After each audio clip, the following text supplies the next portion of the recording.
Yo, what's up guys, it's Ryan, and today I'm gonna have a very quick, simple video on the circle of fifths and modulations. Now if you don't know, modulations are essentially just key changes, usually like in the middle of a song, uh, when the keys change. That's about it really. The other day I got a comment asking how I knew like what key to go to. I told him to look up the circle of fifths. Then I realized that it might not be the most like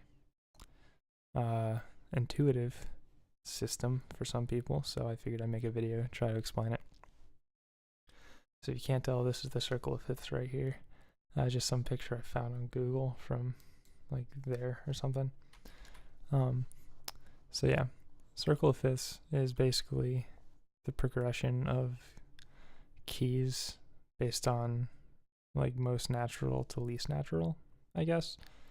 So you got C right here, which is like all natural, C major, A minor. That's what that means. Minor keys are on the inside, and then major keys are on the outside. So it goes from C, which is all natural, they've got nothing there, to G, which is F sharp, to D, F and C sharp, A, F, C, G, E, and so on, all the way around. And then if you go the other way, it goes by flats. So it's F, which is B flat, which is B and E, E flat, which is B, E, and A, and so on. So around this way, it goes by fifths. Yeah, that doesn't look too bad. It goes by fifths, and that way, it goes by fourths. So, like C to G, like C, D, E, F, G, that's 5 steps. And then G to D, G, A, B, C, D is 5 steps again and again. So that's how you get around that way. And then C to F is C, D, E, F, and that's 4. And then F to B flat, same thing, all the way around, back to C. And that's important because the keys that are like neighbors to each other are like obviously not the same because they're different keys, but they're familiar, and that's really important in modulations. Like if you're not going to modulate, the circle of fifths is actually next to useless. Like if we're just being 100% honest, there's not a whole ton of point in knowing it if you're not modulating and changing key signatures. But the neighbors are the most familiar, and that's what's important in modulations, like I said like 3 times now. Sorry.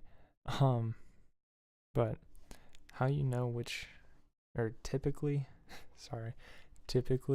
when you're going to modulate a key signature, you go to a neighboring key. So in the song I was working on that I got the comment on, I was in the key of G, and then I went to the key of C. Now, there were 2 options when I decided I wanted to change key signature. It was to go the typical route and go to either C or D because it's neighbors, and it would feel obviously different because it's a new key, but it would still feel slightly familiar, you know? So that was one option. Or the other option was to just completely disregard that and like go to A flat or something and just kind of pick a random key. Now there's value in both of those. Like I said, there's a familiarity within the song with the neighboring keys. But if you wanted to like throw your listener through a loop, you could pick like one of excuse me, wow. You could pick one of the more distant keys. And yeah.